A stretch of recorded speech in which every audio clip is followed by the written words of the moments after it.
We're here to talk about this Philomeno puzzle I wrote for Grandmaster Puzzles. The first week of 2022, where first puzzle week anyway, where we welcomed solvers to 2022. This was a Saturday puzzle. I wrote it knowing that it would be the Saturday puzzle, so I went for the global constraint of summing up the regions. Um, but before all that, I basically started it off by plopping down 2022 in the middle two columns, as you can see.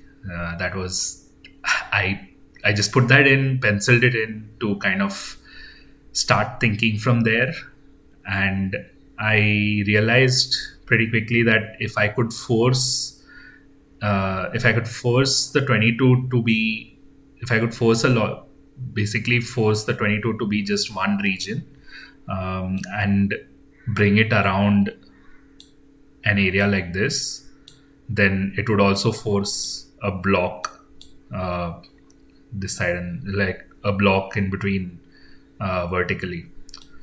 I kind of wanted to do that because then it would be easier to kind of break apart the puzzle into a bunch of pieces which flow by themselves. I like to do that in more difficult puzzles because then it's not just one aha moment, there's a bunch of them. So what I basically thought of was simultaneously, I also realized that that same thing wouldn't work for the 20. I can't really take it around a space or something. All of this thinking was mainly because I could see that I would need to do some forcing if I wanted to keep these, the remaining part of these middle four columns completely empty.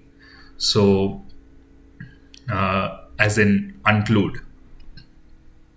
So, my general thought process was if I bring if I force there to be two twenties, and then I have the other clues kind of head up, and use the fact that the grid has 144 cells, then I can force these two sixes to join. That was the basic idea at the start. And why I wanted to do that was to bring this 22 out.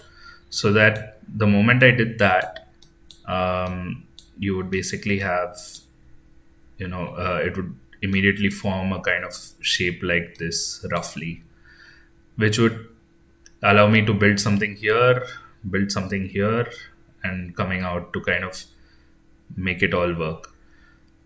So I also wanted different kinds of ways where regions can either join or not join. I like this kind of nine going around the two, for instance, whereas on the other side of it, the eight can't do that. So there's the whole theme of duality kind of came with that, it just came into picture because I had this cluster and this cluster having the same numbers, and these two clusters kind of behaving in opposite ways, and these two clusters as well behaving in opposite ways in the way in which so basically the repeating digits in this cluster did meet, the repeating digits in this cluster did not meet, the digits in this cluster did meet, and this one did not meet. So I try to keep it opposite on either side and break it apart with the 22 basically.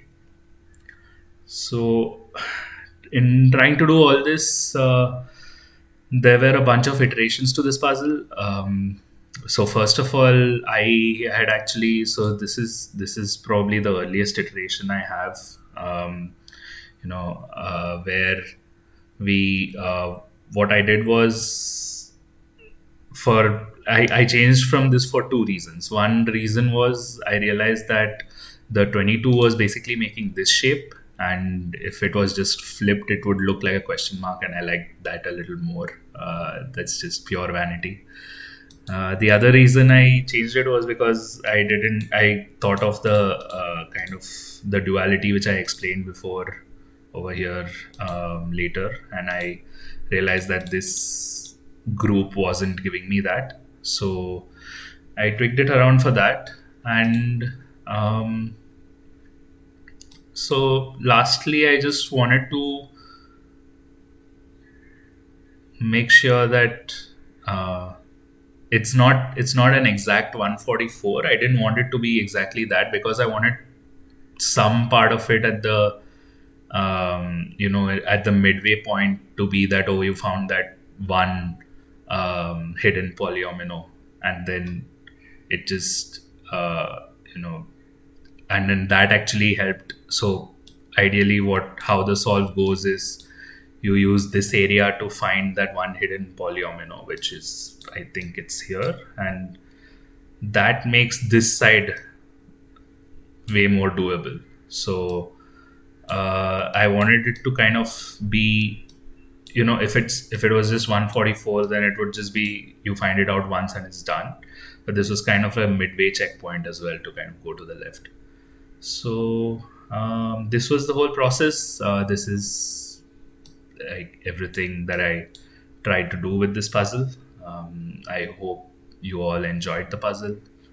And yeah, let us know in the comments. Thank you for watching.